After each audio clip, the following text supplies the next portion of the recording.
My name is Lei Bautista. I'm the Chief Revenue Officer of Taktyl Studios and also the business unit head of our learning division called Guru Learning Solutions. We started as a game development company, but now we've expanded to offer different gamified solutions and services. So some of our notable clients, both international and local, are the following. So for international clients, we've worked with the likes of Disney, Nickelodeon, Cartoon Network, CBN US, and CBN Philippines as well, and BMW Korea. So most of the time, these are either web-based games or also gamified mobile apps. And then locally, our clients include Vivo, Lazada, Logitech, Dynadrug, and Balibago Waterworks. So specifically for Balibago Waterworks and Dynadrug, we developed a learning management system for them. And these are the platforms that are available right now to develop on. So there's desktop, mobile, AR and VR, and console. So for all you gamers out there, I'm sure that you'll be able to relate to this slide.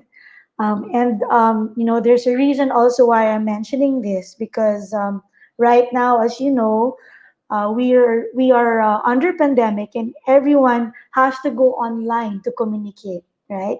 And so the gamification principle of octalysis comes to mind when game developers and game companies, you know, think of putting games together. They don't just whip it out of nowhere. So there's actually a science to it, and there's a lot of thought that's put into creating the game. And the central focal point of this is to understand their user and what makes their user come back to the game. You know, what are the behaviors or the physical or psychological attributes that they should focus on when they develop and design a game. And so this brings us to these 8 principles: the feelings of accomplishment, unpredictability, meaning, empowerment, avoidance, ownership, social influence, and scarcity. So, among you that are listening right now, who is brave enough to tell me what games you've been playing so far? And, if you're a casual gamer, like let's say you play Candy Crush or Text Twist or word games, as simple as that, or maybe more complex like MOBA, Mobile Legend, the Dota, and all those other games. So I want to know who in our audience right now are gamers. And so now you'll understand that's why it's addicting, is because of these principles that are considered when you um, develop a game. And why is that significant? Because right now, we are in an age where we need to deliver amazing experiences, right?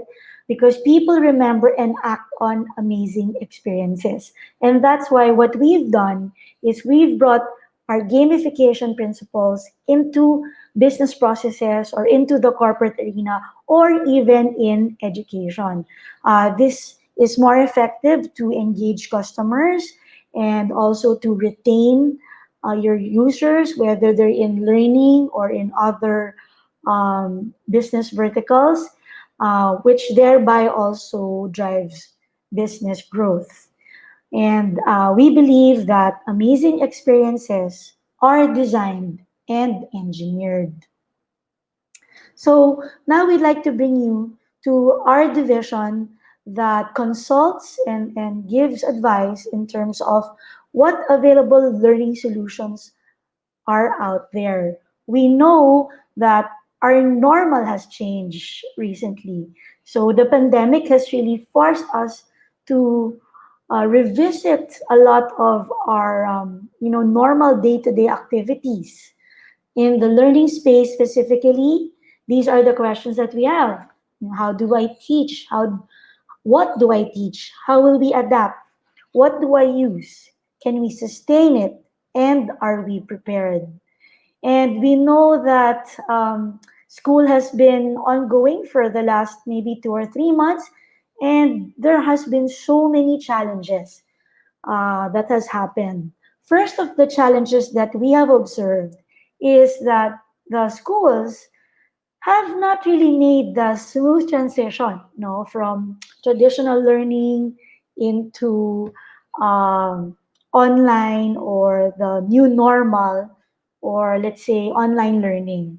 What they've done is, of course, we can't really fault or find blame in the schools because everyone was really just pushed and shoved into this pandemic without even being given the chance to research, right, on an effective tool. But what we've observed is that people have, or schools or education, just took whatever they were doing during their face-to-face and physical classrooms, or whatever teaching method they were using. What they did is they took that exact same process and placed it on PowerPoint, and then went on a webinar call like Zoom, used all these tools that are out there. And yes, this is probably a quick fix, but what we need to realize that physical and face-to-face learning is a different ball game as compared to online learning. It's a totally different paradigm shift. And our objective at Guru Learning Solutions is to help the education sector, whether corporate or in the education sector, understand and make this transition.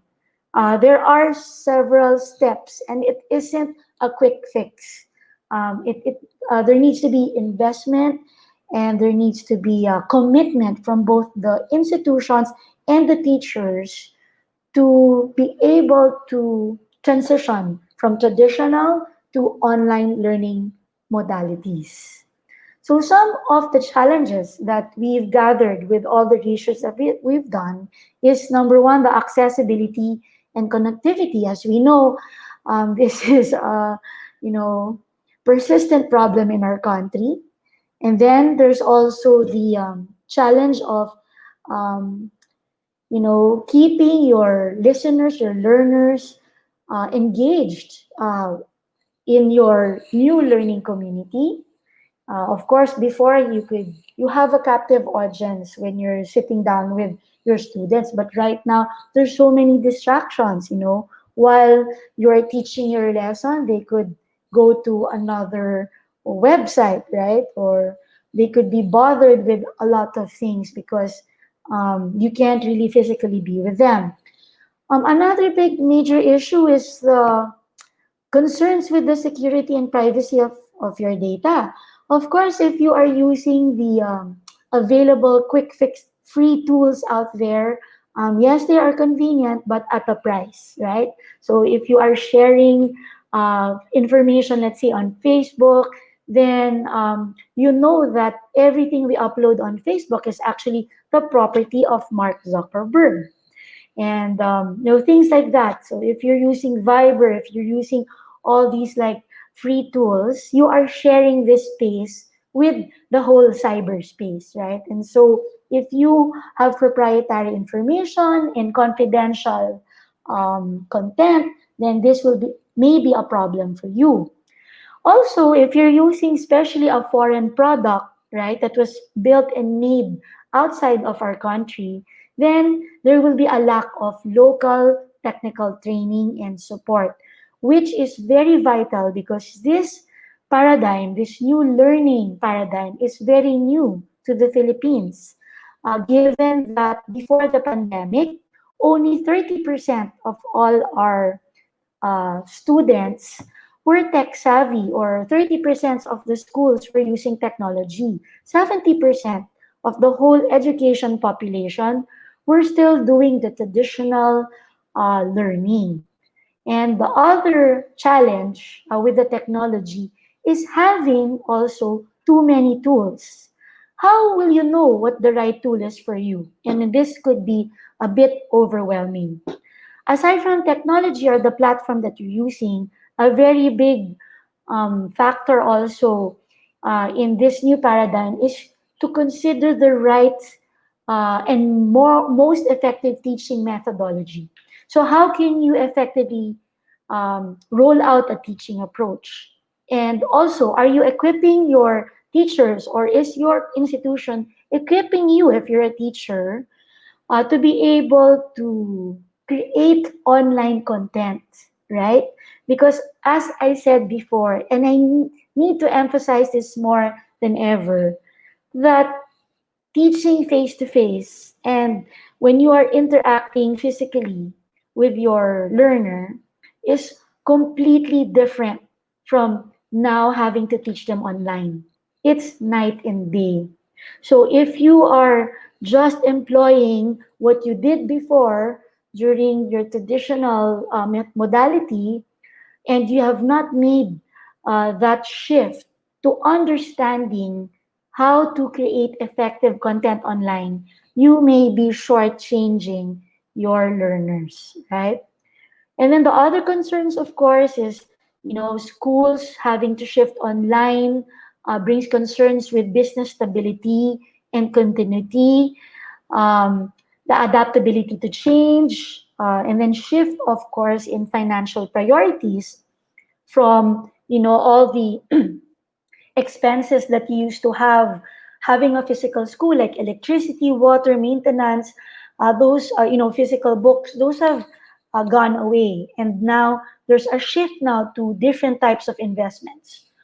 For example, there is investing in a learning management system, investing in training for your teachers. And so there's so many new considerations that need to be made in this new normal. And of course, we already know that our government has challenges in terms of rolling out clear policies and guidelines and providing support. Plus, now because of the pandemic, there is a rise in mental health concerns, specifically in coping with stress, anxiety, and depression. So, how can we address these challenges, right? Is there a way? I mean, of course, this looks very daunting and it looks very overwhelming, but that's why it's important um, to educate yourselves, and hence this webinar that I am conducting today. So, how can we help in the new learning paradigm? So, first of all, it is important to educate ourselves to understand that the new learning paradigm doesn't just involve the technology or the online tool that you're using. In fact, that's a very small part of the whole equation. Because a tool is a tool is a tool. It's like you can have a car, or if you use Photoshop, or if you use any creative tool, like just the paint or drawing app on your phone or laptop. These are just tools, just like a car is a tool. But it's really the way that you use the tool and how the user will use it, or the creator, or the creative mind behind the tool, is really what makes the difference, right? And that's why um, offering teacher training, professor training, and content creation is training for your content creators and teachers is actually should be the priority when you're trying to move your institution into the new learning paradigm. And unfortunately, based on our observations, this is being overlooked, right? Also, make sure that your institution is looking at other business continuity ideas, such as offering online courses, offering distance learning so that you are not confined to a geographic location, and so that you could offer your modules for learning through a virtual environment online. You can have an online campus, and with this, you will be able to continue your business into a different business model, and also make sure that you have the proper training and support. What we've also noticed is when you use free tools online and all these available tools, they are free, but you're on your own, right? They don't offer any local or phone support, or there's not someone that can guide you on the best practices. Therefore, the likelihoods of you getting even more stressed and struggling with the content and struggling with an effective methodology now becomes a problem. And this will now result in more stress, more complaints, both from students, teachers, and even parents, right? And this will become a more burden on um, the institutions or the companies, right? And that's why it's very important that a paradigm shift is made, especially with how we have been accustomed to in the past and this new model that we're looking at.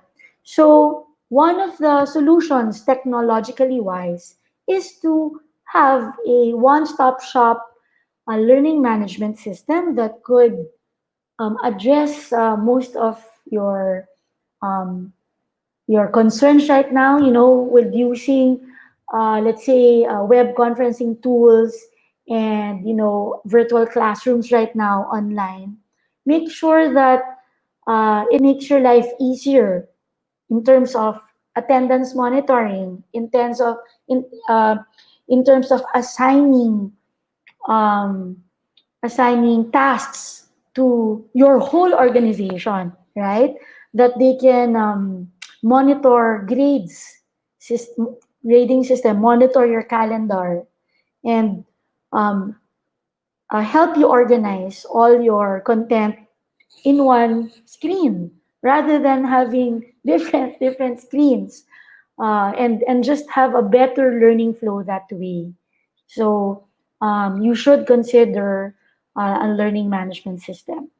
Aside from learning management, uh, there are also other support technologies that could help transition you into from manual, what we call manomatic, to automatic already, right? So of course, because we're all now restrained to our homes, madami pang mga corporations and schools that do even their enrollment, admissions, their finances, accounting is all manual, and really it makes so much difference, and you cut costs because of efficiencies if you find technology that can support your business processes, right?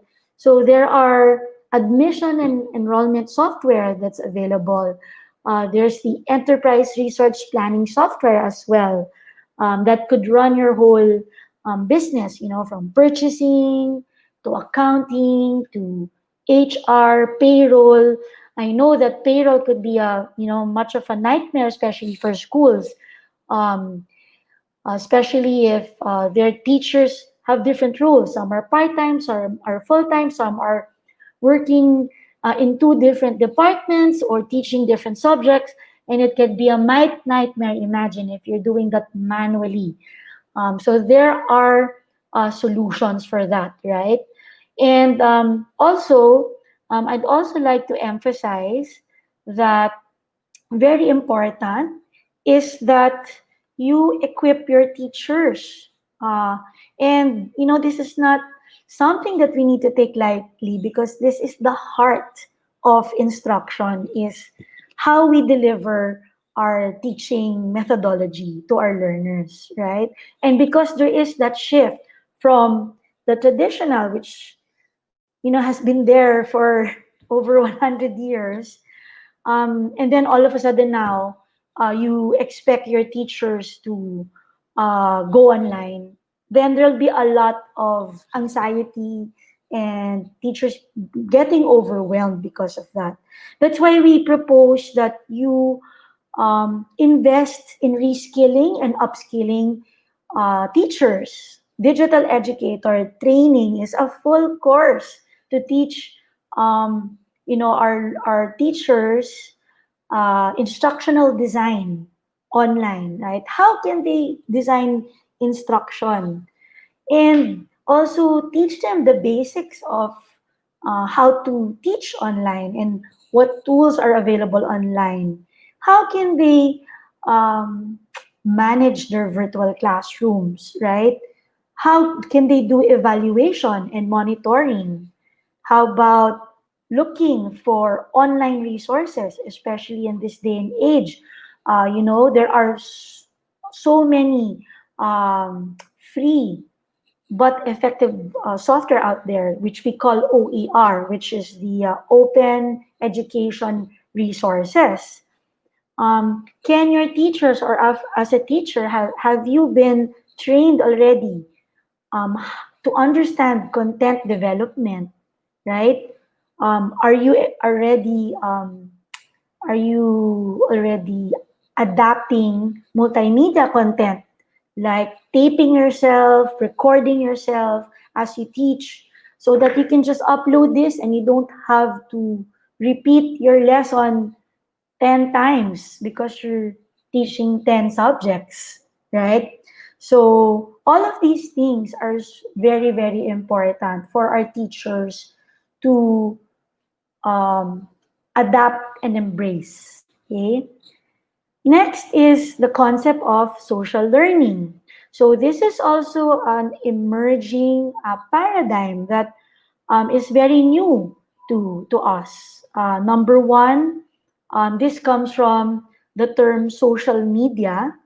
And because right now, if you notice, in the whole world, the top applications out there are, let's say, Facebook, Twitter, YouTube, and Instagram, no? To name a few. What do you notice about all of them? They are all user generated content, right?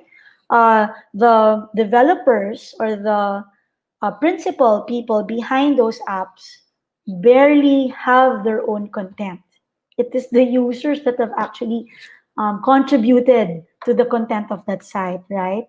And so the concept of social learning is that we will now uh, adapt and infuse social media behavior into learning. This is a very innovative and forward-thinking way of applying a new learning paradigm as well. So just to define that, um, so again, in this type of learning scenario, the teacher doesn't become just the sole source of the learning, right?